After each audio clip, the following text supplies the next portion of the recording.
नमस्कार, news room से इस बिग ब्रेकिंग में आप सभी का स्वागत करता हूं, इस्तकबाल करता हूं। आज रविवार का दिन है, लेकिन ब्रेकिंग न्यूज लेकर एक बहुत बड़ी खबर लेकर हम आपके सामने हैं। शायद आप लोग सुन भी चुके होंगे, आप में से कई साथी सुन चुके होंगे, लेकिन इतनी बड़ी खबर क्योंकि अभी 2 दिन पहले आपने देखा कि अरविंद केजरीवाल जेल से रिहा हुए, जमानत पर रिहा हुए हैं, लेकिन उसके बाद आज उन्होंने अपने कार्यकर्ताओं को भाषण देते वक्त जो कुछ कहा है वो बहुत इंपॉर्टेंट है और इससे देश की सियासत में एक नई हलचल मच गई है।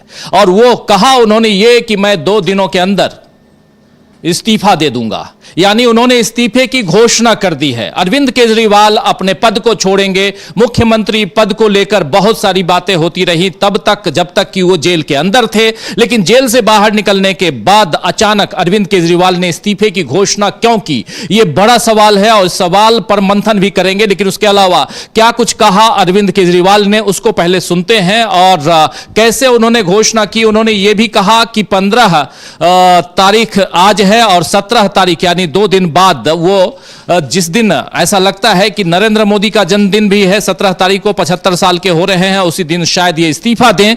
लेकिन इस बीच जो बड़ी खबर है वो ये है कि शायद विधानसभा को भंग भी कर दिया जाए और जल्दी चुनाव की मांग भी इसी मंच से कर रहे थे अरविंद केजरीवाल। पहले सुनते हैं कि अरविंद केजरीवाल ने अपने भाषण में जब लोगों को संबोधित कर रहे थे, कार्यकर्ताओं को संबोधित कर रहे थे पार्टी मुख्यालय में, क्या कुछ कहा है वो सुनते हैं। चर्चा आगे जारी रखेंगे।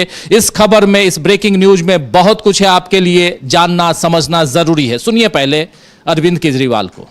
कोर्ट ने हमें बेल दे दी, अभी बेल तक ही दे सकता था। अब ये केस चलेगा। मैंने वकीलों से पूछा, मैंने कहा मेरा दिल कहता है कि जब तक ये मैं कोर्ट से बरी होके ना आ जाऊं तब तक मैं सीएम की कुर्सी पे नहीं बैठूंगा। उन्होंने कहा जी ये 10 साल चलेगा केस, कोई कह रहा है 15 साल चलेगा केस, कोई कह रहा है 20 साल चलेगा केस। तो केस ये अभी लंबा चलेगा। आज कोर्ट जितना कर सकता था, कोर्ट ने हमारे पक्ष में निर्णय लिया है, हमें बेल दे दी। उन्होंने ऐसे कानून में जिसमें बेल मिलनी नामुमकिन होती है, उन्होंने बेल दे दी। आज मैं आपकी अदालत में आया हूं, जनता की अदालत में आया हूं, आपसे पूछने के लिए आया हूं, क्या आप केजरीवाल को ईमानदार मानते हो कि गुनहगार मानते हो?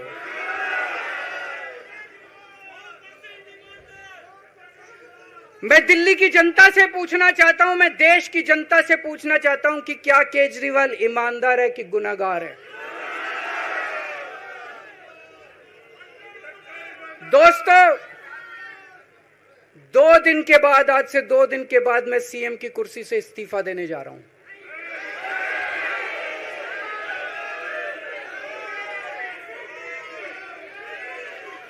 और मैं तब तक सीएम की कुर्सी पे नहीं बैठूंगा जब तक जनता अपना फैसला ना सुना दे। मैं जनता के बीच में जाऊंगा, गली गली में जाऊंगा, घर घर में जाऊंगा, और जब तक जनता अपना फैसला ना सुना दे कि केजरीवाल ईमानदार है, तब तक मैं सीएम की कुर्सी के ऊपर नहीं बैठूंगा।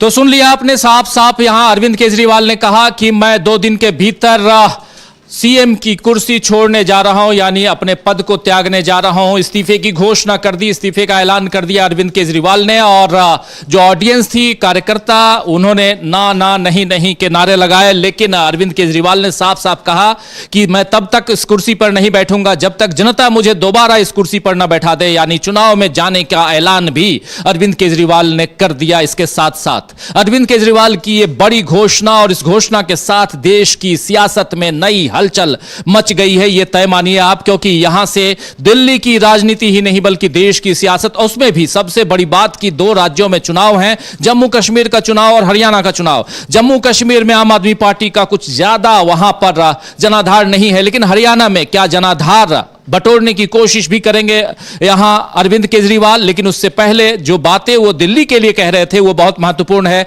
दिल्ली के लिए कह रहे थे कि मैं घर घर जाऊंगा, जैसे अभी मनीष सिसोदिया जा रहे हैं। मनीष सिसोदिया ने भी यही कहा है कि मैं तब तक उस कुर्सी पर यानी डिप्टी सीएम की कुर्सी पर नहीं बैठूंगा जब तक कि मुझे भी दोबारा चुनकर नहीं लाया जाएगा। यानी साफ साफ चुनाव में जाने का ऐलान। और चुनाव में जाने के ऐलान के साथ साथ यहां अरविंद केजरीवाल ने यह भी कहा कि मैं कहूंगा कि फरवरी में जो चुनाव है वो नवंबर महीने में चुनाव हो। नवंबर महीने में चुनाव करवाने का क्या मतलब है? नवंबर महीने में चुनाव करवाने का मतलब है कि विधानसभा को अभी तत्काल भंग किया जाए। लेकिन उससे पहले जो अरविंद केजरीवाल कह रहे हैं वो यही कह रहे हैं कि मेरी जगह पर कोई और सीएम की कुर्सी पर बैठेगा।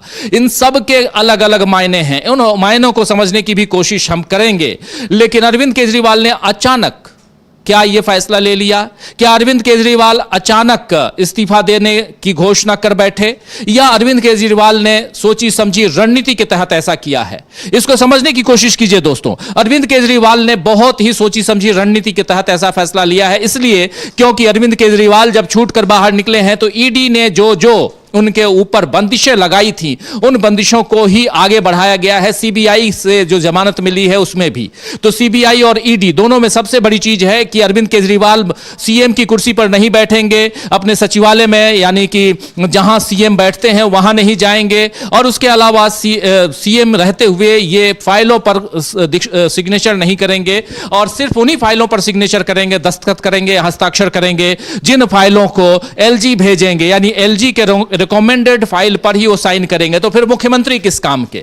मुख्यमंत्री रहते हुए भी अगर वो बाहर निकल के भी कोई काम नहीं कर सकते हैं तो फिर मुख्यमंत्री किस काम के? हमारे साथ जुड़ गए हैं प्रशांत टंडन जी। प्रशांत जी, आपका स्वागत करता हूं इस बिग ब्रेकिंग में। और सबसे बड़ी बात कि अरविंद केजरीवाल ने इस्तीफे की घोषणा कर दी है, इसको कैसे देखा जाए? अरविंद केजरीवाल ने न सिर्फ इस्तीफे की घोषणा की, उन्होंने कहा कि मेरी कुर्सी पर मेरे और मनीष सिसोदिया के अलावा कोई तीसरा आदमी बैठेगा। यहां तक तो सही है, लेकिन उसके अलावा उन्होंने एक डिमांड भी रख दी, चुनाव आयोग के सामने एक बहुत बड़ी चुनौती पेश कर दी कि महाराष्ट्र और झारखंड के चुनाव के साथ साथ यानी नवंबर महीने में दिल्ली का चुनाव भी करवाया जाए। क्या यहां से दिल्ली में यानी इस विधानसभा के भंग होते हुए भी हम देख रहे हैं? कैसे देखा जाए इस घोषणा को, प्रशांत टंडन जी?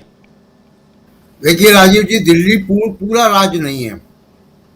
तो अरविंद केजरीवाल ने आधे राज्य का आधा मुख्यमंत्री बनना मंजूर नहीं किया है। और क्योंकि वो ऐसा जैसा आप बता रहे थे कि वो सुप्रीम कोर्ट के जो कंडीशंस हैं कि वो फाइलों में दस्तखत नहीं कर सकते, कैबिनेट मीटिंग नहीं कर सकते, अपने दफ्तर नहीं जा सकते, तो आधे राज्य का आधा मुख्यमंत्री बन के क्या करते हो? और दूसरी बात जो महत्वपूर्ण बात है वो ये है कि अरविंद केजरीवाल ने अब ये लड़ाई राजनीतिक रूप से लड़ने का फैसला किया है। और ये गलती शुरू से देखिए हो रही थी कि जो काम हेमंत सोरेन ने किया कि कानूनी लड़ाई को राजनीतिक रूप से लड़ने का उन्होंने शुरू से ही एक रास्ता बना लिया था। कोर्ट कचहरी अपना मामला है, लेकिन ये पूरा जो ईडी सीबीआई का खेल है, एजेंसीज का खेल है, वो राजनीतिक है। तो अगर मोदी सरकार इसके जरिए राजनीति कर रही है तो फिर इसका जवाब भी राजनीतिक होना चाहिए। ये लड़ाई कानून से आप लड़के नहीं जीत सकते। तो अब अरविंद केजरीवाल ने इस लड़ाई को पूरी एक राजनीतिक रंग दे दिया इस्तीफा देने की घोषणा करने के बाद। अब दिल्ली में राजनीति होगी। दूसरी बात राजीव जी कि जैसा उन्होंने कहा कि अब चुनाव जो है महाराष्ट्र के साथ होंगे, ये घोषणा अब बीजेपी को परेशान कर, क्योंकि बीजेपी का पूरा जो प्रोजेक्ट था वो प्रोजेक्ट यही था कि अरविंद केजरीवाल, मनीष सिसोदिया, संजय सिंह को जेल के अंदर रखो और उसके बाद आप जो है दिल्ली का चुनाव आते आते तक आम आदमी पार्टी को कमज़ोर कर दो, इतना कमज़ोर कर दो कि चुनाव न लड़ पाए। मेरे ख्याल से अब उसका जवाब जो है वो अरविंद केजरीवाल ने दिया है। एक आखिरी बात कि परसों हम लोग शाम को अपने न्यूज़ पॉइंट में इस बात को डिस्कस भी कर रहे थे कि अब अरविंद केजरीवाल को ड्राइंग बोर्ड पे जाना चाहिए। पार्टी का स्ट्रक्चर, पार्टी की आइडियोलॉजी, पॉलिटिकल लड़ाई यहाँ से आगे कैसे होगी, मेरे ख्याल से उसकी शुरुआत अरविंद केजरीवाल ने कर दी है, हमारी पार्टी ने कर दी है कि वापस वो 2013-14 के उस फेज में चले गए हैं जब पार्टी को फिर से खड़ा करना है। अजीत जी, जी बिल्कुल बिल्कुल, पार्टी को फिर से खड़ा करना, न सिर्फ खड़ा करना बल्कि अपने जनाधार को वापस भी लेना है, क्योंकि पिछले साल भर से पार्टी का जनाधार काफी गिरा भी है और उसमें पार्टी के कार्यकर्ताओं को भी उनमें भी उत्साहवर्धन करना, और यह काम मनीष सिसोदिया और संजय सिंह के बाहर निकलने के बाद थोड़ा बहुत बढ़ा था। और सुनीता केजरीवाल जो अरविंद केजरीवाल की पत्नी है, वो अरविंद केजरीवाल के रूप में वहां काम कर रही थी। इंडिया गठबंधन का भी समर्थन मिल रहा था, लेकिन इन सब के बीच जब अरविंद केजरीवाल पूरी तरह से जमानत पर रिहा होते हैं तो उसके बाद आज पहला भाषण उनका अपने कार्यकर्ताओं को संबोधित करते हुए, उसी भाषण में वो घोषणा करते हैं कि मैं अगले 2 दिनों के भीतर इस्तीफा दे दूंगा और सीएम की कुर्सी पर अब कोई दूसरा नहीं बल्कि तीसरा आदमी बैठेगा। दूसरा नहीं बल्कि तीसरा आदमी इसलिए कह रहा हूं क्योंकि यहां से एक परिस्थिति दूसरी तरफ जाती है, और वो परिस्थिति है कि मनीष सिसोदिया भी इस्तीफा दे चुके हैं और संजय सिंह कोई पोर्टफोलियो तो रखते नहीं है, वो राज्यसभा के सांसद हैं। उस लिहाज से अब क्या सिर्फ और सिर्फ एक चेहरा जो सबसे बड़ा चेहरा नजर आता है इस कैबिनेट में, दिल्ली गवर्नमेंट और आम आदमी पार्टी की जो सरकार है उसमें आतिशी का चेहरा, क्या आतिशी मुख्यमंत्री बनेंगी? अगली मुख्यमंत्री क्या दिल्ली की आतिशी होंगी? एक चेहरा सामने नजर आता है और उनका नाम और उनके नाम के साथ साथ हम क्यों रुक जाते हैं, ठहर जाते हैं, इस पे बात करेंगे हम। लेकिन उससे पहले आपको यह भी बताऊं कि अरविंद केजरीवाल ने न सिर्फ यह कहा, यह घोषणा की कि मैं इस्तीफा देता हूं, आने वाले 2 दिनों में इस्तीफा दे दूंगा और इस्तीफा देकर सीधे जनता के बीच जाऊंगा और इस सीएम की कुर्सी पर तब तक नहीं बैठूंगा जब तक कि जनता का फैसला ना आ जाए। उसके अलावा उन्होंने सरदार भगत सिंह का जिक्र किया। 95 साल बाद एक ही जेल में 2 साथी यानी मनीष सिसोदिया, अरविंद केजरीवाल दोनों साथ साथ रहे, लेकिन दोनों को मिलने नहीं दिया गया। ये तमाम बातें इसको कनेक्ट कर रहे थे वो आज से 95 साल 95 ईयर्स बैक जाकर भगत सिंह के साथ, बटुकनाथ के साथ। लेकिन यहां पर सवाल यह उठता है कि अरविंद केजरीवाल ने जो गहन मंथन चिंतन किया, और आप जानते हैं कि अरविंद केजरीवाल पढ़े लिखे हैं, मैगसेसे पुरस्कार से भी वो सम्मानित हैं। उसके अलावा उन्होंने कई लोगों के साथ काम किया है। अन्ना हजारे ने उनको यहां तक पहुंचाया, यह भी पॉलिटिकली देखा जाए तो। लेकिन आरटीआई कार्यकर्ता के रूप में, अब सीएम के रूप में, आईआईटीएन के रूप में, आईआरएस ऑफिसर के रूप में, तो एक ठीक ठाक उनके पास एजुकेशन और काम करने की क्षमता, दक्षता सब कुछ है। लेकिन इसके साथ साथ दिल्ली में जो कुर्सी की खींचतान है और बीजेपी जिस ढंग से आगे बढ़ने की कोशिश करती है, दिल्ली में जैसे बीजेपी कब्जा जमाने की कोशिश कर रही है, जैसे एलजी के प्रभाव को, प्रभुत्व को जो आगे बढ़ाने की कोशिश बीजेपी और सरकार करती रही है, इन सब पर कितना लगाम लगा पाएंगे अरविंद केजरीवाल, उनकी पार्टी, उनका जनाधार कैसे आगे बढ़ेगा, यह सब देखना बहुत दिलचस्प होगा आने वाले समय में। एक अच्छी लड़ाई यहां शुरू हो गई है प्रशांत टंडन जी, ये देखा जाए, माना जाए तो। जरा मैं अपनी टीम से कहूंगा कि शायद हमारे साथी इकरार सीधे जुड़े हुए हैं, जुड़ रहे हैं आम आदमी पार्टी के कार्यालय से, वहां से भी उनको जोड़ेंगे और वहां क्या माहौल है। वहां अब इस इस्तीफे की घोषणा के बाद कार्यकर्ता जो कह रहे थे ना ना ना ना, मतलब अभी नहीं इस्तीफा, वो अब क्या कह रहे हैं, उनसे भी जरा उनकी बातें, उनकी जुबानी भी सुनेंगे। लेकिन एक बार जल्दी से आना चाहता हूं प्रशांत टंडन जी, अब यहां से नरेंद्र मोदी के लिए, चुनाव आयोग के लिए मुश्किलें कितनी खड़ी करती हैं अरविंद केजरीवाल ने, जब वो कहते हैं कि महाराष्ट्र चुनाव के साथ साथ आप दिल्ली का चुनाव भी नवंबर में करवाइए। तीन बहुत इंपॉर्टेंट बातें हैं। पहली बात कि अरविंद केजरीवाल की पर्सनालिटी की बात कर लेते हैं। Arvind Kejriwal out of box thinker हैं, डिसरप्टिव पॉलिटिक्स के लिए जाने जाते हैं, यानी रुके हुए पानी में पत्थर फेंकने के लिए वो जाने जाते हैं। उनकी पूरी राजनीति यही है। आप देखिए कि जब वो आए पॉलिटिक्स में भी, तभी भी उनकी जो पॉलिटिक्स थी डिसरप्शन की पॉलिटिक्स थी। लेकिन पिछले कुछ समय से वो पॉलिटिकल, जो रियल पॉलिटिक्स है, जो प्रैक्टिकल पॉलिटिक्स, उसमें एब्जॉर्ब हो गए थे। अब उन्होंने एक बार फिर अपनी डिसरप्टिव पॉलिटिक्स का परिचय दिया है। और अब दूसरी बात की, जो विधानसभा का स्ट्रक्चर, दिल्ली की विधानसभा का स्ट्रक्चर है, इसमें बीजेपी के पास सिर्फ 8 सीटें हैं। इस विधानसभा में आम आदमी पार्टी के अलावा कोई और सरकार नहीं बन सकती है।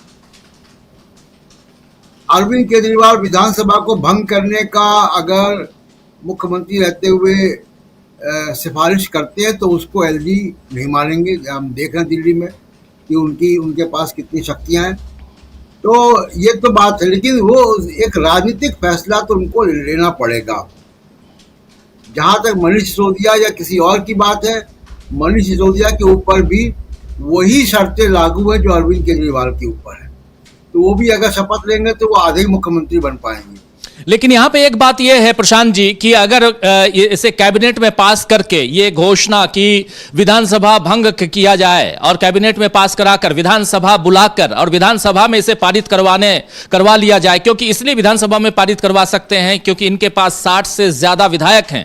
और ऐसी स्थिति में ये बहुत ही दिलचस्प होगा क्योंकि विधानसभा भंग करने की घोषणा अगर विधानसभा से करवा देते हैं फिर तो एलजी के सामने और कुछ बचता नहीं है। फिर एलजी क्या करेंगे? कम विकल्प उनके पास बचते हैं। ये मामला जाएगा सुप्रीम कोर्ट तक। एलजी फैसला नहीं करेंगे।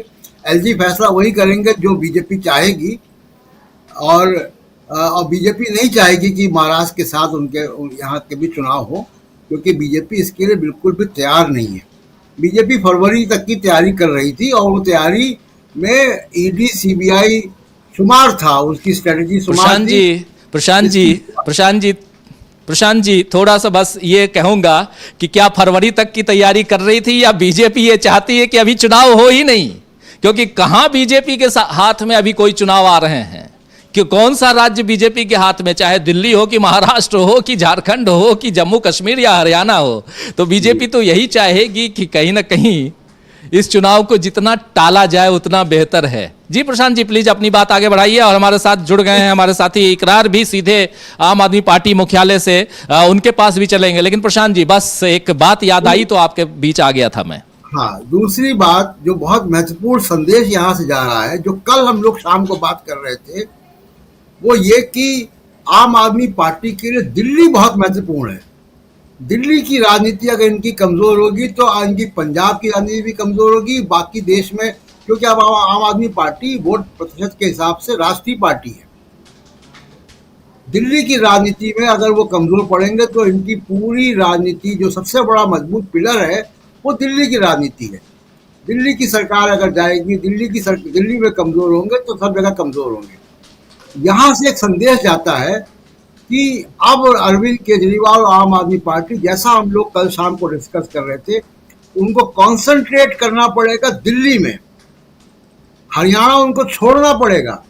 हरियाणा के अगर गठबंधन के चक्कर में उलझ जाएंगे, हरियाणा में 2-4 एमएलए के चक्कर में वो पार्टी उलझ जाएगी, तो दिल्ली की राजनीति उनकी कमजोर पड़ जाएगी। और अब उन्होंने संदेश दिया है कि वो दिल्ली में कंसंट्रेट करेंगे, दिल्ली की राजनीति को कंसंट्रेट करेंगे। ये एक अच्छा संदेश है और इस वक्त प्रैक्टिकल संदेश यही है। और एक और आखिरी बात ये कि इस मंथन में आम आदमी पार्टी को ये भी तय करना पड़ेगा कि वो विचारधारा के किस खेमे में है। देखिए, मैं सबसे ईमानदार हूं, बाकी सब बेईमान है, ये आइडियोलॉजी, ये विचारधारा खत्म हो गई। सीबीआई या पुलिस के आरोप पे आप किसी को भी कह देते थे ये बेईमान है, हम सबसे ईमानदार, सबसे सफेद कमीज हमारी है, ये अब ये आम आदमी पार्टी के पास से अब निकल गया है। अब इनको मुख्य धारा की राजनीति करनी पड़ेगी, सामाजिक ताने बाने के हिसाब से करनी पड़ेगी, जो राजनीति कांग्रेस करती है या जो राजनीति बीजेपी करती है। अब इनको रास्ता चुनना पड़ेगा कि अब वो किस रास्ते में, क्योंकि इंडिया गठबंधन के साथी हैं ये, तो इंडिया गठबंधन की जो वैचारिक जमीन है वहां इनको आना पड़ेगा। तो ये बड़ा एक जो इनको विमर्श करना है आम आदमी पार्टी को, वो इस दिशा में भी करना है। केवल पॉलिटिकल ट्रम्प कार्ड फेंकने से काम नहीं चलेगा, आपको दूरगामी अपनी राजनीति भी, वैचारिक राजनीति भी तय करनी पड़ेगी इस मंथन में। राजीव जी जी बिल्कुल बिल्कुल प्रशांत जी। और सबसे बड़ी बात कि मोदी जी का जन्मदिन है 17 तारीख को, और 17 तारीख को ये इस्तीफा देकर जन फैसले पे जा रहे हैं, यानी जनता के बीच कह रहे हैं कि जब तक हम तब तक आपके बीच रहेंगे जब तक आप मुझे चुन के फिर से उस कुर्सी पर ना बैठा दें। अरविंद केजरीवाल ने, दोस्तों जो बाद में जुड़े हैं इस बिग ब्रेकिंग में, न्यूज रूम से हम ब्रेकिंग लेकर आ रहे हैं। आज रविवार का दिन, आज अरविंद केजरीवाल ने अपने कार्यकर्ताओं को संबोधित करना शुरू किया और फिर धीरे धीरे बहुत सारी बातों के साथ जेल की घटना और देश की की राजनीति क्या कुछ चल रही है, इन सब की चर्चा करते करते उन्होंने कह दिया कि अब मैं इस्तीफा देने जा रहा हूं, यानी इस्तीफे की घोषणा कर रहे हैं। वो अगले 2 दिनों में वो इस्तीफा दे देंगे, कह रहे हैं अरविंद केजरीवाल। क्या कुछ कहा है, जरा अरविंद केजरीवाल की जुबानी सुनते हैं। हमारे साथ जुड़े हुए हैं हमारे साथी प्रशांत टंडन जी, और सीधे हमारे साथी इकरार खान जुड़े हुए हैं आम आदमी पार्टी के दफ्तर से, उनके पास भी चलेंगे। लेकिन पहले सुनते हैं अरविंद केजरीवाल ने इस्तीफे की घोषणा कैसे की, क्या कुछ कहा, सुनिए। कोर्ट ने हमें बेल दे दी, अभी बेल तक ही दे सकता था। अब ये केस चलेगा। मैंने वकीलों से पूछा, मैंने कहा मेरा दिल कहता है कि जब तक ये मैं कोर्ट से बरी होके ना आ जाऊं तब तक मैं सीएम की कुर्सी पे नहीं बैठूंगा। उन्होंने कहा जी ये 10 साल चलेगा केस, कोई कह रहा 15 साल चलेगा केस, कोई कह रहा 20 साल चलेगा केस। तो केस ये अभी लंबा चलेगा। आज कोर्ट जितना कर सकता था, कोर्ट ने हमारे पक्ष में निर्णय लिया है, हमें बेल दे दी। उन्होंने ऐसे कानून में जिसमें बेल मिलनी नामुमकिन होती है, उन्होंने बेल दे दी। आज मैं आपकी अदालत में आया हूं, जनता की अदालत में आया हूं, आपसे पूछने के लिए आया हूं, क्या आप केजरीवाल को ईमानदार मानते हो कि गुनहगार मानते हो?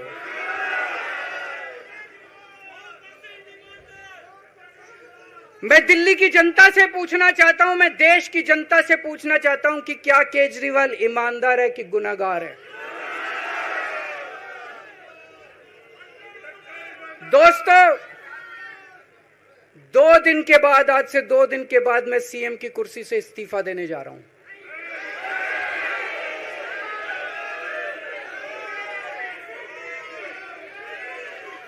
और मैं तब तक सीएम की कुर्सी पे नहीं बैठूंगा जब तक जनता अपना फैसला ना सुना दे।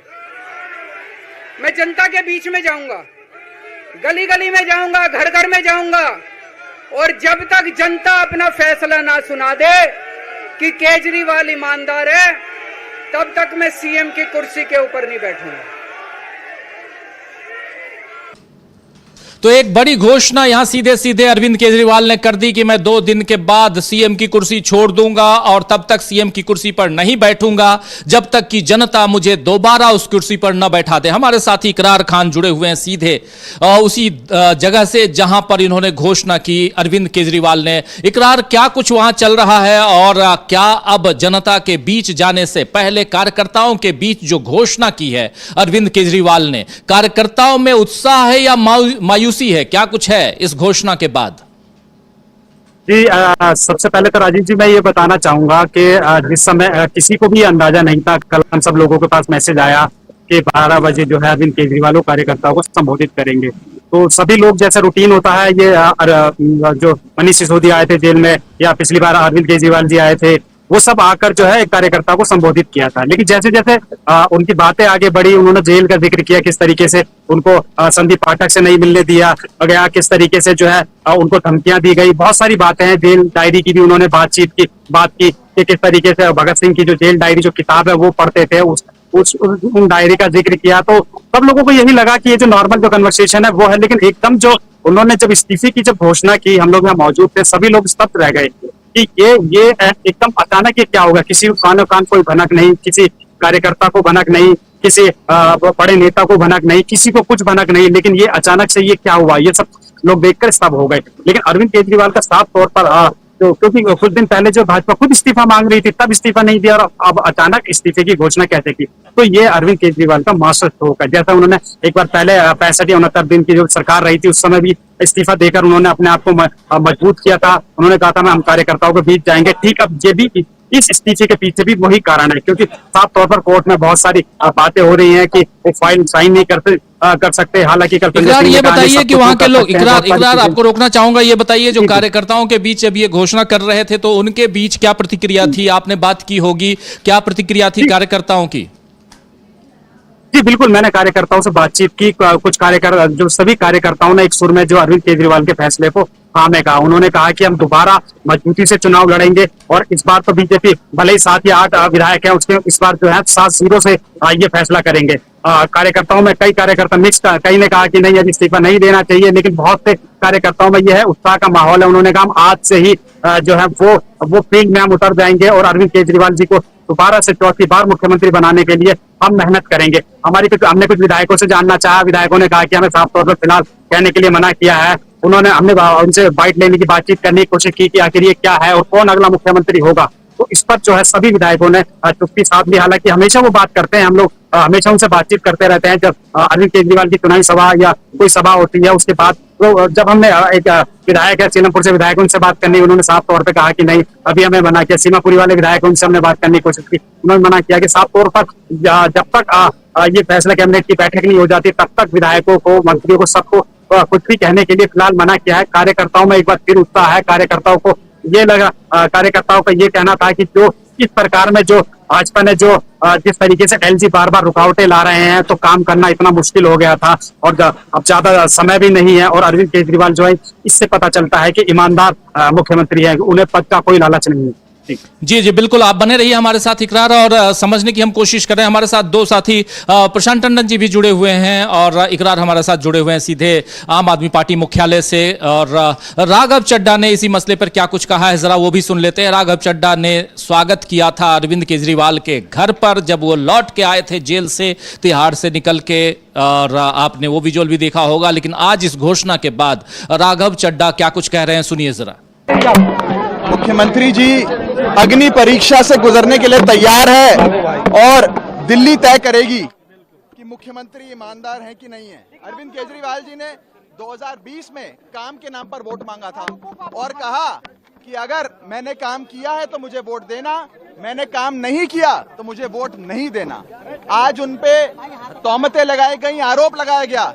आज मुख्यमंत्री जी ने अपनी ईमानदारी की परीक्षा, अग्नि परीक्षा देने का फैसला लिया है। दिल्ली की जनता मुख्यमंत्री को ईमानदार घोषित करेगी झाड़ू का बटन दबाकर। और अब आने वाला 2025 का दिल्ली चुनाव, दिल्ली की जनता उस चुनाव के माध्यम से अपने मुख्यमंत्री को ईमानदार घोषित करेगी। जैसे दीवार पिक्चर में अमिताभ बच्चन के हाथ पे लिखा था, वैसे ही दिल्ली की जनता उसके ठीक उलट अपने हाथ पर लिखेगी कि मेरा केजरीवाल ईमानदार। तो साफ साफ प्रशांत टंडन जी, आप देख रहे हैं कि यहां पर चुनाव, आज से चुनाव की तैयारी शुरू हो गई है। ये एक तरफ घोषणा, दूसरी तरफ चुनाव में जाने की बात अरविंद केजरीवाल भी कर रहे हैं, राघव चड्ढा भी यही बात कर रहे हैं, और हमारे साथी इकरार जो वहां मौजूद हैं ये भी यही बता रहे हैं कि इन लोगों ने, कार्यकर्ताओं ने यही कहा कि हां अब आपको फिर से जिताकर हम उस कुर्सी पर बैठाएंगे। कैसे देखा जाए प्रशांत जी? केजरीवाल ऐसा नहीं कि इस फैसले पे बड़ा कंसल्टेशन किया होगा। मैं उनको बहुत करीब से देखा है। मैंने जब से वो आरटीआई एक्टिविस्ट तब से देखा है। उनका दिमाग अलग ढंग से चलता है। मैं एक मिसाल आपको देता हूँ। विधानसभा चल रही थी और उस दिन मनीष सिसोदिया का बजट था। बजट बहुत बढ़िया था। 20% उन्होंने एजुकेशन पे डिवोट किया था बजट का। उस बजट की बहुत तारीफ हो रही थी। उसी दिन आईएसआई के लोग पठानकोट में जांच के लिए आए थे, जो मोदी साहब ने इनवाइट कर लिया था। अरविंद केजरीवाल ने यह तय किया कि जो मीडिया की वहाँ पे ओबी वैन विधानसभा के सामने लगी है और विधानसभा का सत्र चल रहा है, जैसे ही बजट खत्म हुआ आम आदमी पार्टी के तमाम विधायक प्ले कार्ड और पोस्टर बैनर लेके आईएसआई पे तुल पड़े और पूरा हेडलाइन आईएसआई पे वहां से प्रस्ताव पास हो गया विधानसभा से। यानी अपने बहुत खूबसूरत बजट को भी उन्होंने ओवरलैप करके नेशनल पॉलिटिक्स में जो एक मुद्दा था बीजेपी घेरने का, उसका चुनाव किया। तो अरविंद केजरीवाल का दिमाग बहुत अलग ढंग से चलता है। अच्छी बात है कि वो दोबारा उस मोड में आ गए हैं। अब देखिए इसकी मिसाल, ये एल.के. आडवाणी ने भी जब हवाला डायरी में नाम आया था तो ये कहा था कि इस्तीफा दे दिया था। सोनिया गांधी ने भी इस्तीफा दे दिया था जब उनका ऑफिस ऑफ प्रॉफिट का मामला आया था, दोबारा चुनाव में जीत कर आई। तो ये राजनीतिक करते रहते हैं। ये अरविंद केजरीवाल पहले नहीं जो ये काम कर रहे हैं, पहले भी कई लोग ऐसा कर चुके हैं। हालांकि ये इस्तीफा देकर वापस चुन के आने की राजनीति अभी पिछले 10-15 साल में खत्म हो गई। जरा एक नजर डालें कि आम आदमी पार्टी बनी कैसे थी। आम आदमी पार्टी भ्रष्टाचार के मुद्दे पर बनी थी। सीबीआई के द्वारा आरोप लगाए गए भ्रष्टाचार के मुद्दे पर, सीएजी के द्वारा आरोप लगाए गए भ्रष्टाचार के मुद्दे पर, यूपीए सरकार के, और वो सारे केसेस अब कोर्ट से खारिज हो चुके हैं। वो आरोप गलत साबित हो चुके हैं कोर्ट में।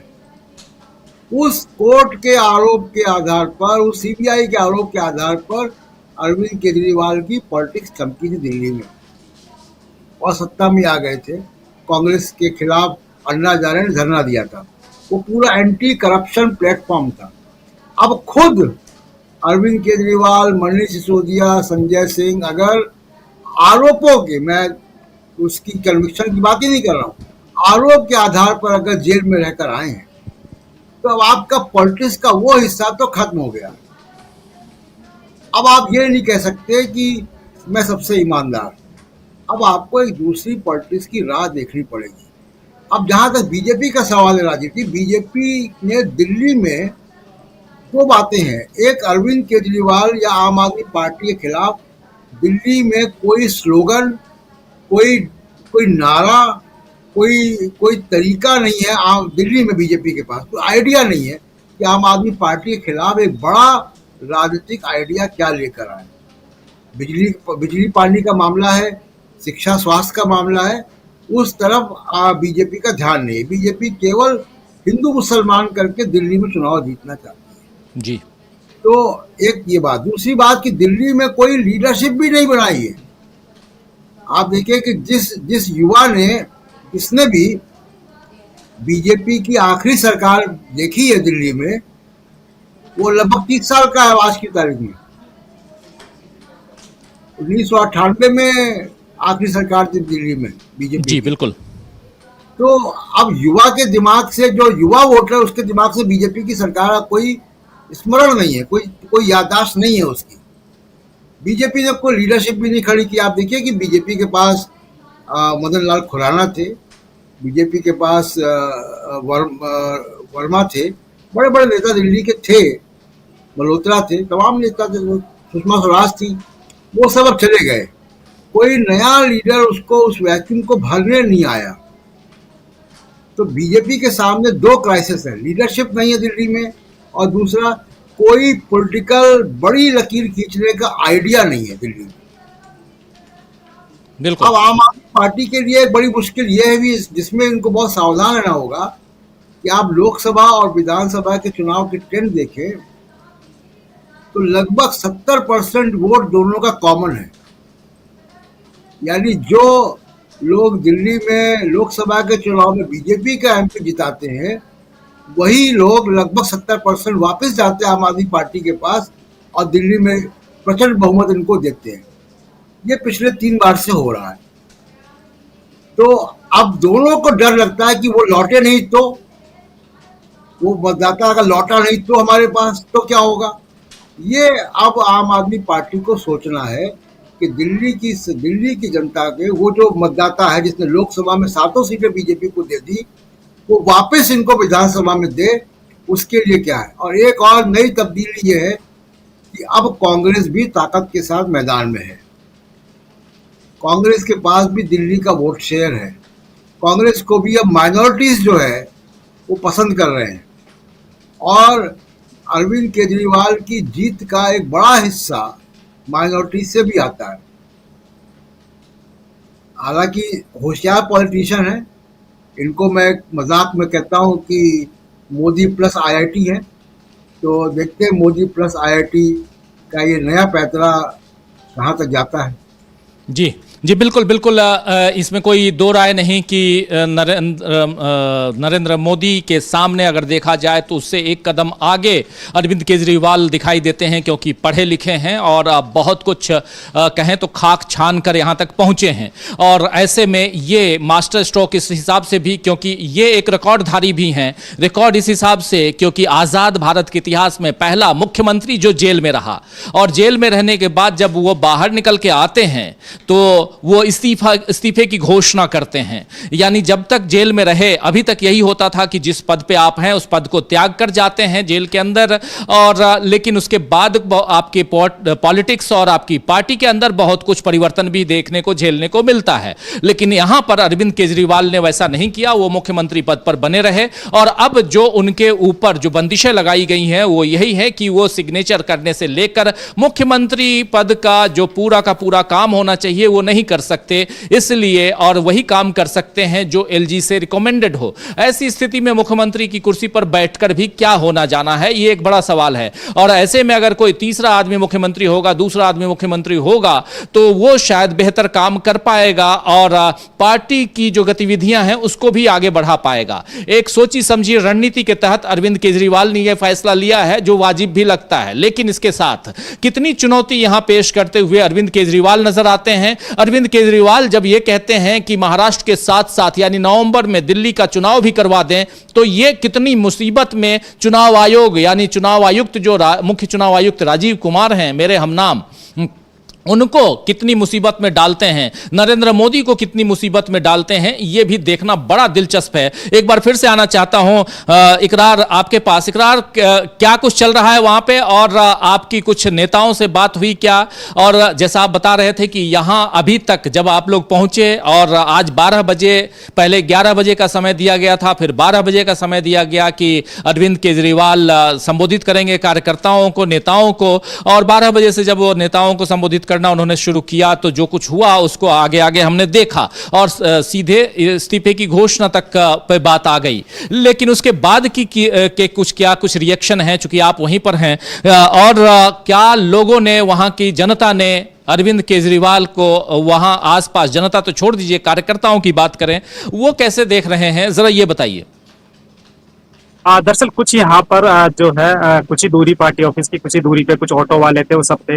उन सबसे जब मैंने बातचीत की, उनसे पूछा, मैंने रिकॉर्ड भी किया उसको, तो उन लोगों का साफ तौर पर ये कहना था कि देखिए अब अरविंद केजरीवाल को जो है वो पद का लालच कभी नहीं रहा। अगर पद का लालच होता तो वो इस्तीफा नहीं देते। यहाँ इस समय जो है कोई भी आदमी मुख्यमंत्री की कुर्सी नहीं छोड़ना चाहता, वहां उन्होंने कुर्सी फिर छोड़ दी है, एक बार पहले भी छोड़ी है। तो उन्होंने साफ तौर पर ये कहा है कि अगर मैं ईमानदार हूँ, लोगों के जो दिल में जो बात जो बैठ गई है वो ये है कि अरविंद केजरीवाल ने कहा कि अगर आपको लगता है कि मैं ईमानदार हूं तो आप मुझे वोट करिएगा, वरना आप मुझे वोट मत करिएगा। तो ये बहुत बड़ी बात है कि एक नेता इस तरीके की बात कह रहा है, एक चुना हुआ मुख्यमंत्री इस तरीके की बात कह रहा है। हालांकि भाषण के दौरान उन्होंने बाकी मुख्यमंत्रियों को भी सलाह दी कि आपको अगर जो है भाजपा जेल में डालती है तो आप इस्तीफा ना दें।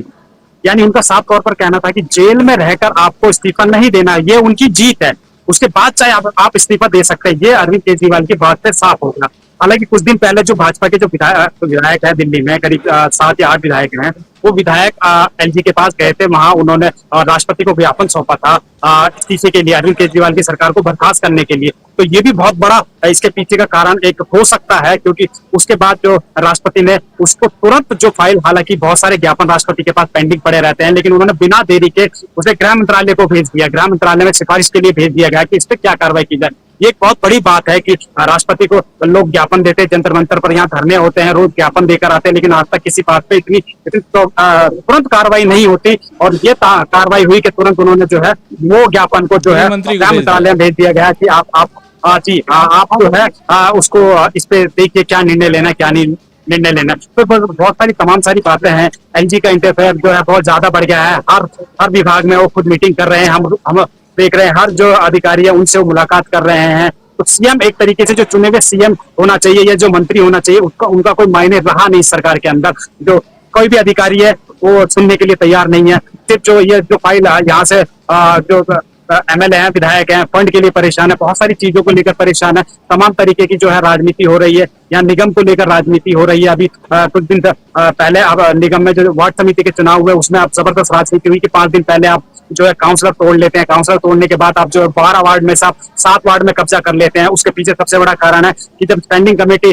7 वार्ड के आप जब मेंबर हो जाएंगे तो आप स्टैंडिंग कमेटी में आपको बहुमत मिल जाएगा, और जब स्टैंडिंग कमेटी आ जाएगी तो मेयर का कोई रोल नहीं रहेगा। तो इस तरीके की तमाम तरीके की जो परेशानी है वो जो है ये सरकार झेल रही थी, इसके मंत्री झेल रहे थे, इसके मेयर झेल रहे थे, वो सारी चीजें हैं। और अब आगे काम करना बहुत बहुत ज्यादा, क्योंकि एक ये भी फैलाया गया कि अरविंद केजरीवाल जो है किसी फाइल पे साइन नहीं करेंगे, बहुत सारी तमाम टेक्निकल चीजें हैं उसके अंदर। लेकिन कल जब संजय सिंह ने प्रेस कॉन्फ्रेंस की, उन्होंने कहा नहीं, ऐसा कुछ नहीं है, कोर्ट का कोई स्पष्ट आदेश इस तरीके का नहीं है कि फाइल साइन नहीं होगी, बहुत सारी चीजें। तो तमाम सारी घटनाक्रम के बीच जो है सरकार चलाना, मुझे जो लगता है वो बहुत मुश्किल लग रहा था कि किस तरीके से अरविंद केजरीवाल जो है वो सरकार चला पाएंगे। और उनका जो एक आभा मंडल है, जो एक तरीके से उनका जो दिल्ली के अंदर जो उनका आभा मंडल वो कहीं ना कहीं इससे प्रभावित होता, क्योंकि वो नहीं चाहते कि एलजी के पास जाके दरबार लगाएं, और होना भी नहीं चाहिए। चुने हुए मुख्यमंत्री है, वो उनको निर्णय लेने का हक है, वो जो चाहे वो कर सकते हैं, लेकिन एलजी द्वारा भेजी फाइल को वो देखेंगे, ये सारी चीजें हैं। तो तमाम सारी बातें हैं। उसी के अतिरिक्त जब हमने लोगों से यहाँ कई लोगों से बातचीत की, कई कार्यकर्ताओं से हमने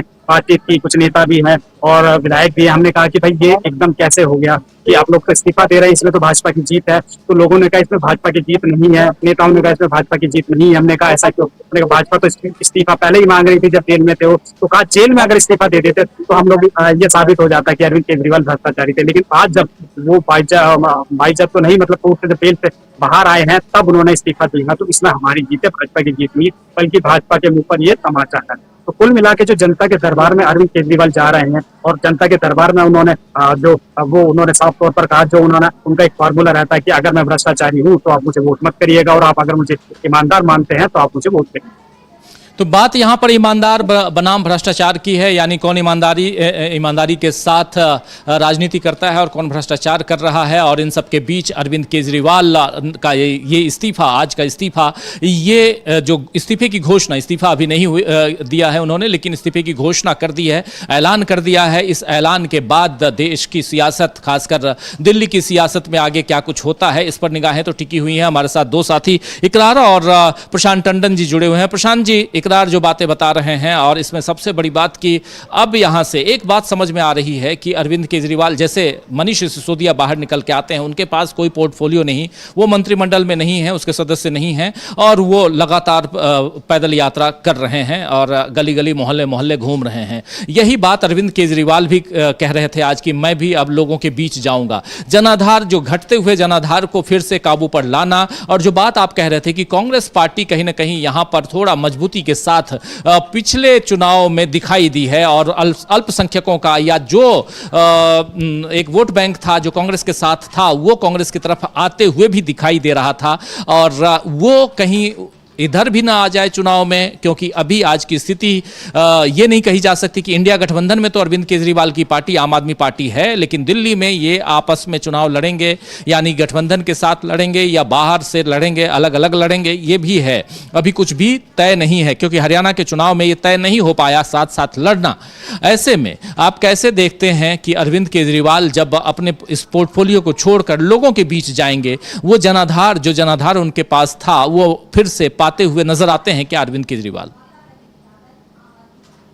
जो इकरार साहब बात कर रहे हैं ना, मैं जरा उस पर ही बात रखता हूँ कि दिल्ली में क्या हो रहा था कि ये जमानत के बाद अरविंद केजरीवाल अगर चाहते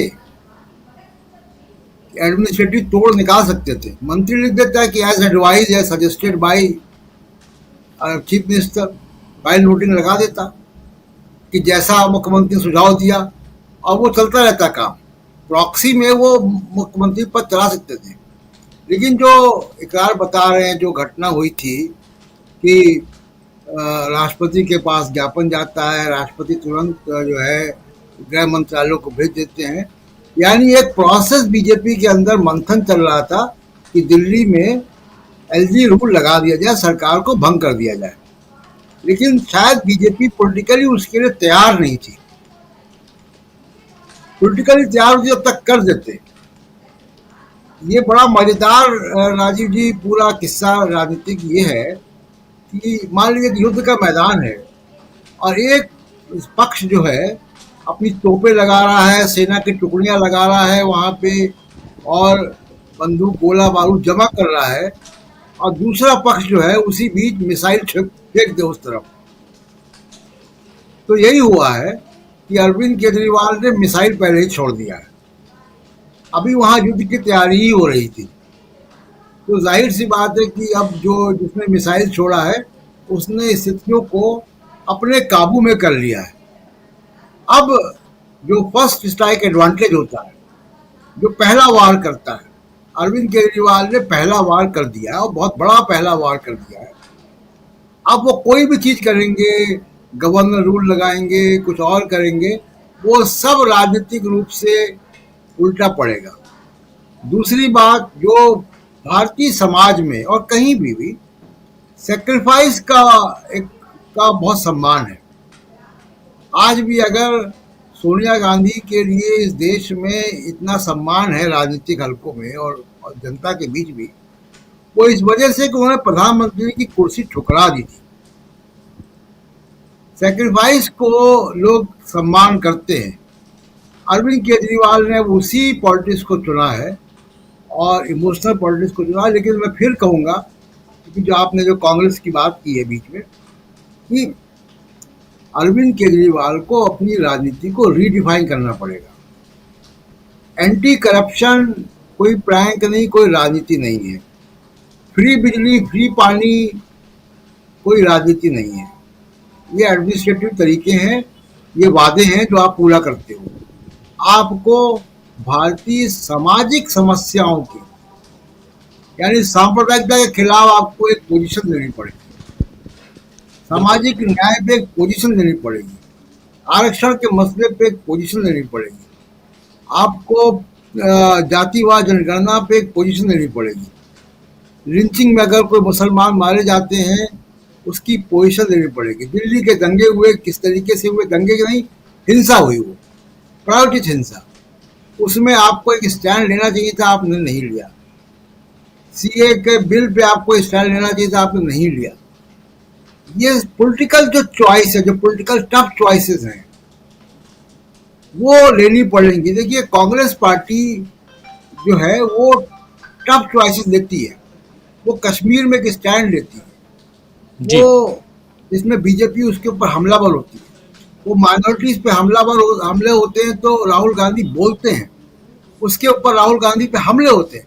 कांग्रेस पार्टी ये रिस्क लेती है कि बहुत बड़ा वोटर का सेगमेंट उससे दूर चला जाएगा, उसके ऊपर राजनीतिक हमले होंगे, जरा भी जबान फिसलेगी तो गड़बड़ होगा। अगर वो जातिवाद जनगणना को लेकर एक स्टैंड ले रहे हैं तो कितना बड़ा हमला राहुल गांधी के ऊपर हो रहा है चारों तरफ से। ये टफ पॉलिटिकल स्टैंड लेना पड़ता है, कश्मीर के मामले पे बोलना पड़ता है। अब राहुल, मान लीजिए कि अरविंद केजरीवाल दिल्ली में फुल स्टेट की मांग की बात करते हैं, तो क्या कश्मीर के स्टेटहुड की मांग करेंगे? ये बहुत महत्वपूर्ण चीजें हैं जो अब इनको करनी पड़ेंगी कि आपको राष्ट्रीय राजनीति में आपको तय करना पड़ेगा। हम लोग इस बात पे बहुत चर्चा कर चुके हैं, राजीव जी, अपने प्रोग्राम्स में प्राइम टाइम पे, कि किस तरीके से जो बी टीम है उनका हाल क्या हुआ है, पूरे देश में क्या हाल हुआ, बीएसपी क्या हाल हुआ, बीजेडी क्या हाल हुआ, बीआरएस का क्या हाल हुआ है, वाईएसआर कांग्रेस का क्या हाल हुआ, जेडीएस का क्या हाल कर्नाटक में हुआ है, सब देख रहे हैं। भारतीय समाज और मतदाता अब पोलराइज्ड है। अब उसको वो इंडिया गठबंधन और बीजेपी और मोदी की बीजेपी के बीच में पोलराइज्ड है। उसके बीच में वो कोई अगर आएगा तो उसको बड़ी स्पष्ट एक पॉलिटिकल स्पेस क्रिएट करना पड़ेगा। क्या वजह थी कि समाजवादी पार्टी अखिलेश यादव उत्तर प्रदेश में बहुत स्ट्रांग थे, कांग्रेस बड़ी कमजोर थी, लेकिन उसके बाद भी वो कांग्रेस के साथ आए। इसलिए आए क्योंकि नेशनल लेवल पे जो हो रहा है वहाँ कांग्रेस उनके साथ बड़ी पार्टनर है, और आइडियोलॉजिकली वो देख रहे थे कि कांग्रेस का शिफ्ट हो रहा है। अरविंद केजरीवाल को अपनी ये पॉलिटिक्स जो है ये ठीक करनी पड़ेगी। इसलिए मैं बार बार कह रहा हूँ कि इनको वापस 2013-14 के समय में जाना पड़ेगा और अपनी पॉलिटिक्स को रीडिफाइन करना पड़ेगा कि आज यहाँ से आगे केवल इस्तीफा देने से बात नहीं बनेगी। जी बिल्कुल बिल्कुल, आप सही कह रहे हैं, केवल इस्तीफा देने से बात नहीं बनेगी। अरविंद केजरीवाल एक्चुअली आम आदमी पार्टी के नेता ही नहीं बल्कि इंडिया गठबंधन के भी उनकी पार्टी सदस्य है, और उस हिसाब से भी अब बहुत कुछ इंडिया गठबंधन के हिसाब से भी देखना समझना होगा। उम्मीद है कि बहुत सारी चीज़ें, बहुत सारे मंथन कर चुके होंगे। जब जेल में थे वो किताबें पढ़ रहे थे और उस वक्त उनके पास काफ़ी समय रहा होगा, क्योंकि पॉलिटिकल चर्चा करने से भी मना कर दिया गया था। ये बात भी आज जब वो भाषण भाषण दे रहे थे तो वहां उन्होंने बताई। लेकिन इसके साथ साथ अब देश की सियासत किस दिशा में जाते हुए हम देखेंगे, क्या एक नए मोड़ की तरफ हम देख रहे हैं देश की सियासत को। और जैसे मौसम तेजी से बदल रहा है, वैसे ही देश की सियासत में एक नई हलचल हम देख रहे हैं, जिसमें अरविंद केजरीवाल ने आज इस्तीफे की घोषणा कर दी। अगले 2 दिनों में वो इस्तीफा दे देंगे और उम्मीद यही है कि 17 तारीख को इस्तीफा देंगे, जिस दिन नरेंद्र मोदी 75 साल के हो रहे हैं। क्या नरेंद्र मोदी 75 साल के साथ साथ दर्शक दीर्घा में जाएंगे? ये नरेंद्र मोदी के लिए ये सवाल है जो देश की जनता पूछ रही है। लेकिन दूसरी तरफ अरविंद केजरीवाल की राजनीति किस दिशा में जा रही है? अरविंद केजरीवाल की सियासत में सबसे बड़ी हलचल आज तब मच गई है जब उन्होंने इस्तीफे का ऐलान कर दिया है। लेकिन इसके साथ साथ आम आदमी पार्टी के तमाम नेता और जो पहले से अंदर खाने जो तैयारियां हुई होंगी, उन तैयारियों में यह तो दिखाई दे रहा है कि दिल्ली अब चुनाव के मोड में है और फरवरी में जो चुनाव होना है, अरविंद केजरीवाल उसकी डिमांड कर रहे हैं नवंबर महीने में महाराष्ट्र के चुनाव के साथ साथ। लेकिन अभी 4-5 दिनों पहले आपने वो खबर भी देखी होगी, जिस खबर का जिक्र पहले इकरार ने और उनके बाद प्रशांत टंडन जी बता रहे थे कि आम आदमी पार्टी के खिलाफ एक चिट्ठी जाती है और ये कहा जाता है बीजेपी के विधायकों की तरफ से, दिल्ली के बीजेपी विधायक चिट्ठी लिखते हैं और सीधे राष्ट्रपति महोदया को और कहते हैं कि दिल्ली में राष्ट्रपति शासन लागू होना चाहिए। और इस चिट्ठी को फॉरवर्ड करती हैं, ट्रांसफर करती हैं रिकमेंडेशन के साथ गृह मंत्रालय को राष्ट्रपति द्रौपदी मुर्मू। ये अपने आप में एक उस मुकाम पर ले जाने वाली बात होती है जहां से दिल्ली की सियासत एक टर्निंग पॉइंट पे आ जाए। लेकिन उसके साथ साथ आप जानते हैं कि दिल्ली में एलजी हैं और एलजी अपने हिसाब से काम कर रहे हैं। एलजी और सरकार के बीच, यानी आम आदमी पार्टी की जो दिल्ली में सरकार है, दोनों के बीच कई बार वैसी स्थितियां उत्पन्न हुई हैं जिससे यहां की सरकार को चलाना बहुत मुश्किल होता रहा है। लेकिन ऐसे में अरविंद केजरीवाल का ये एक वाइज डिसीजन दिखाई देता है जिसमें वो उन तमाम कामों को जो पूर्ण रूप से मुख्यमंत्री होगा उसके जरिए करवा भी पाएंगे। जैसे भी आप चुनाव में जाएंगे तो बहुत कुछ रहता है कि चुनाव की तैयारियां करनी है, अपनी पार्टी का प्रचार प्रसार करना है, कुछ सरकारी पैसे से, सरकारी खर्चे से विज्ञापन और इन सबको देना है। ये सारी चीजें अब सुचारू ढंग से नया जो मुख्यमंत्री होगा वो कर पाएगा। ये तैयारियां भी साथ साथ चलेंगी और किसी भी पार्टी जो सत्तारूढ़ दल की सरकार है वो इन तैयारियों को भी जारी रखना और उसमें भी आखिरी 6 महीने तो जरूर चाहता है कि वो आगे बढ़े। और ये भी एक कारण रहा होगा। दूसरा कारण, चूंकि अरविंद केजरीवाल बहुत दिनों से या लगभग साल भर से जनता के बीच नहीं गए, कटे हुए थे। अब चुनाव में 21 दिनों का समय मिला था और उससे पहले वो 21 मई को गिरफ्तार हुए थे। तो मामला उनके जेल जाने का अभी का है, लेकिन उससे पहले बहुत कुछ चल रहा था, इसलिए मैं लगभग साल भर की बात कर रहा हूं। लेकिन इन 1 साल में अब फिर से, चूंकि अब चुनाव है तो चुनाव में फिर से जाना जनता के बीच और अपने मुद्दों, अपनी बातों और सबसे बड़ी बात कि मुझे जेल में क्यों डाला गया और जिस भ्रष्टाचार का आरोप, कट्टर ईमानदार पार्टी हैं हम, ये सब फिर से बताने की कोशिश। और जैसा प्रशांत जी भी कह रहे थे, एक अलग राजनीति करते हैं अरविंद केजरीवाल। उस राजनीति में एक नए रंग को हम देख सकते हैं आने वाले समय में। लेकिन और भी बहुत कुछ करने की जरूरत भी है अरविंद केजरीवाल को और शायद पार्टी अंदर खाने ये सारी बातें सोच भी रही होगी। लेकिन दूसरी तरफ एक बड़ा सवाल ये भी उठता है, जिस पर हम शाम को जब चर्चा करेंगे न्यूज पॉइंट में, तो उस पर चर्चा जरूर होगी कि आखिर अरविंद केजरीवाल और राहुल गांधी के बीच कैसा तालमेल होगा, इंडिया गठबंधन और में आम आदमी पार्टी के रोल, और अभी आने वाले चुनाव में खासकर जो हरियाणा का चुनाव है उसमें आम आदमी पार्टी कितनी प्रमुखता के साथ, कितनी संजीदगी और मजबूती के साथ ये कूदते हैं, ये सब भी देखना होगा। तो आने वाला 3-4 दिन जो है प्रशांत जी बहुत महत्वपूर्ण रहने वाला है, ये साफ दिखाई देता है। क्योंकि अभी जैसे कल भी मैं कह रहा था कि अभी 2-3 दिन इंतजार कीजिए और देखिए कि क्या क्या आगे क्या क्या होता है। कल रात को जब हम अपने ही न्यूज पॉइंट कार्यक्रम में जब बाकी साथी ये बात कर रहे थे, कल नहीं परसों रात को, तब मैं यही बात कह रहा था कि 2-3 दिन रुकिए, देखिए अभी क्या करते हैं। अभी पहला भाषण होगा, पहले भाषण में इन्होंने कह दिया कि मैं इस्तीफा दे रहा हूं। आगे अब इस्तीफा जिस दिन इस्तीफा देंगे या उसके बाद भी ये भाषण देंगे, उसमें क्या कहते हैं,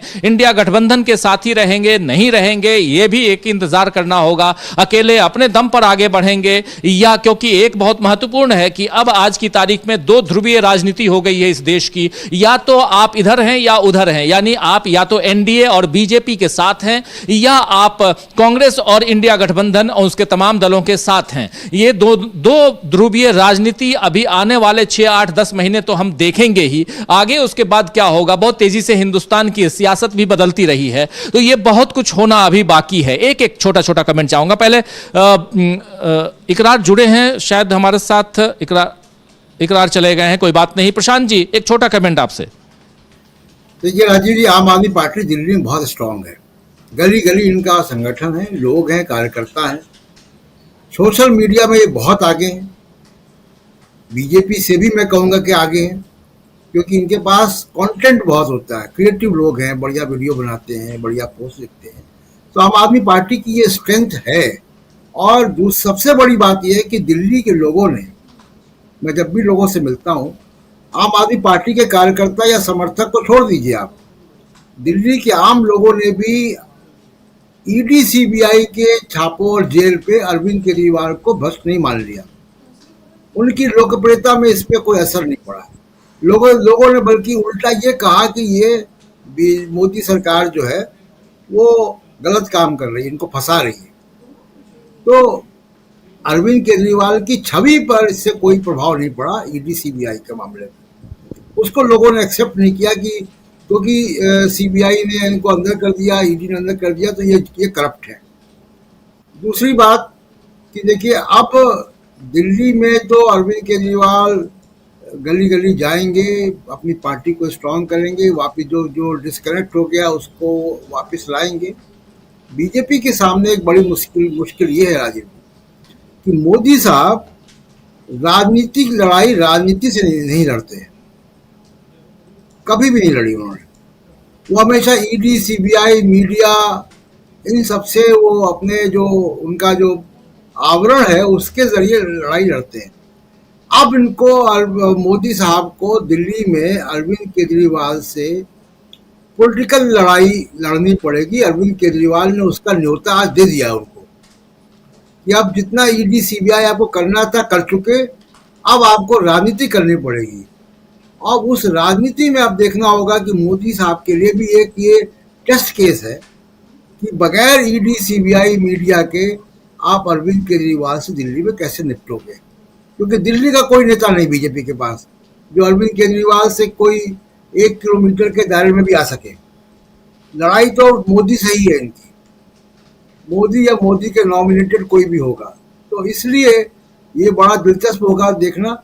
और अब दिल्ली में लड़ाई ट्रायंगुलर है, जो आप बात कह रहे हैं। देखिए, अब तीसरा मोर्चा देश की राजनीति में नहीं रहा, या इंडिया गठबंधन है, या बीजेपी है, या बी टीम है। कोई तीसरा पॉलिटिकल फोर्स अब भारत में फिलहाल नहीं है। आगे की राजनीति में क्या होगा हम नहीं कह सकते, लेकिन फिलहाल नहीं है। तो अरविंद केजरीवाल क्योंकि इंडिया गठबंधन के साथी हैं, तो मैं मान के चलूंगा कि वहीं रहेंगे, और अब राजनीतिक रूप से भी इंडिया गठबंधन के साथ रहेंगे, एक प्रैक्टिकल पॉलिटिक्स के जरिए नहीं। दूसरी बात कि उनके कंपल्शन है, देखिए कि उनको बीजेपी की सरकार ने, नरेंद्र मोदी ने एक पॉलिटिकल डिजाइन के तहत अंदर किया था ईडी सीबीआई से, तो जाहिर सी बात है कि उनका लड़ाई मुख्य तौर पर मोदी और मोदी रजीम से ही होगी। अब उस लड़ाई में वो किसको कितना साथ लेते हैं ये आगे हम देखेंगे। बिल्कुल बिल्कुल आप सही कह रहे हैं कि इस लड़ाई में कौन किसके साथ रहता है, कितना आगे जाते हैं। दिल्ली का चुनाव बहुत इंपॉर्टेंट होगा, लेकिन उससे पहले 2 राज्यों के चुनाव, जम्मू कश्मीर और हरियाणा के चुनाव। हरियाणा के चुनाव में आम आदमी पार्टी की क्या भूमिका रहती है, लेकिन इस देश में 2 ध्रुवीय जो राजनीति हो गई है, उसके बाद कोई भी इधर उधर अगर है तो वहां पर उससे क्या फायदा क्या नुकसान होता है ये आने वाला समय बताएगा। एक बहुत ही इंपॉर्टेंट घोषणा यहां पर कर दी है अरविंद केजरीवाल ने, और जिसमें उन्होंने कह दिया दिया है कि 2 दिन बाद मैं इस्तीफा दे दूंगा, और इस्तीफा देने का भी कारण उन्होंने बताया है कि क्यों इस्तीफा दे रहा हूं, और उसके पीछे सबसे बड़ी बात कह रहे हैं कि अब इसके आगे मैं जाकर जनता के बीच उनके समर्थन से फिर से वही, अगर चाहे तो मैं इस कुर्सी पर बैठूंगा, यानी दोबारा जिताकर जनता भेजे तो मैं सीएम की कुर्सी पर बैठूंगा, वरना आपकी सेवा करता रहूंगा। ये सारी बातें अरविंद केजरीवाल कह रहे थे। तो एक बड़ी घोषणा अरविंद केजरीवाल की तरफ से कि वो अब सीएम की कुर्सी छोड़ रहे हैं। लेकिन इसके साथ साथ आप जानते हैं कि जब तक अरविंद केजरीवाल जेल की सलाखों में थे, जमानत जब तक नहीं मिली थी, तब तक वो सीएम की कुर्सी पर थे, और बाहर निकलने के बाद उन्होंने एक मास्टर स्ट्रोक चला है और सीएम की कुर्सी अब त्यागने का ऐलान कर दिया है। इस ऐलान के साथ कहीं ना कहीं अरविंद केजरीवाल आज की तारीख में बीजेपी पर बढ़त बनाते हुए नजर आ रहे हैं। बीजेपी पर इसलिए कह रहा हूं क्योंकि यहां लड़ाई बीजेपी बनाम इंडिया गठबंधन या बीजेपी बनाम आम आदमी पार्टी की दिल्ली के हिसाब से देखी जाए तो, क्योंकि ये दोनों तरफ लड़ाई चल रही है, और विधानसभा में भी बीजेपी के जो 8 विधायक हैं वो दिल्ली विधानसभा को भंग करने की सिफारिश कर चुके हैं। राष्ट्रपति जी इसके लिए गृह मंत्रालय को चिट्ठी लिख चुकी हैं। लेकिन जो सिफारिश कहीं ना कहीं अरविंद केजरीवाल आज कर रहे हैं कि आप नवंबर में चुनाव करवाइए, यानी वो भी विधानसभा भंग करने की सिफारिश इनडायरेक्ट रूप से आज कर चुके हैं। उस पर क्या सरकार, चुनाव आयोग और देश की सर्वोच्च पद पर बैठी मुखिया जो हैं यानी राष्ट्रपति, वो विचार करेंगी, ये देखना बहुत दिलचस्प होगा। यानी क्या नवंबर में महाराष्ट्र के साथ दिल्ली में भी चुनाव होगा, या चुनाव करवाने की हिम्मत करेंगे चुनाव आयुक्त या देश के प्रधानमंत्री नरेंद्र मोदी? बहुत सारे सवाल, इन सवालों का जवाब खोजेंगे जब हम शाम को बैठेंगे। लेकिन अभी इस कार्यक्रम को यहीं समाप्त करते हैं। बहुत बहुत शुक्रिया प्रशांत टंडन जी, इस ब्रेकिंग न्यूज में, न्यूज रूम से जो ब्रेकिंग हम आप तक लेके आ रहे थे उसमें जुड़ने के लिए। आप तमाम साथियों, आप सब जुड़े रहे, आप सबका भी शुक्रिया अदा करता हूं। और इस घोषणा को आपने देख लिया, इस पर चर्चा भी आपने सुन ली। ऐसे ही तमाम खबरों के लिए हमारे साथ जुड़े रहिए और देखते रहिए डीबी लाइव। नमस्कार।